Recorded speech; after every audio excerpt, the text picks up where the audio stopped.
Nuwun, Mas Urip.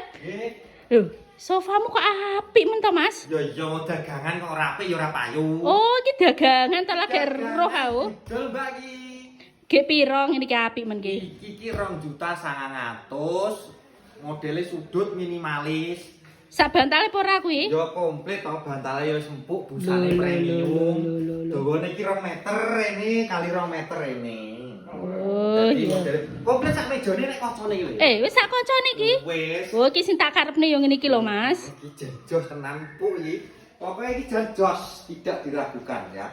Oh, iya iya iya. 2.100.000 wis gratis ongkir. Sampai neng ndi omahe? Omahku ki Tulungagung ngono ge plosok gelem meterne apa ora, Mas? Tulungagung ki penting dalane cek iso dilewati mobil pangga tak terne teko omah. Oke, mbayare piye? Bayare COD nek wis teko, engko tak terne ngene sampean lagi bayar.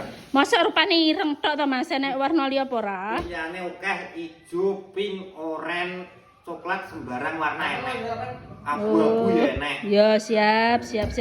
Cara pesene piye rasa omonge? Cara pesene nek sampean pengen order langsung WA wae nomorku ning bio profil. Ku kirim nama alamat lengkap ngono tok ae. Oke, tanpa DP iki? Tanpa DP.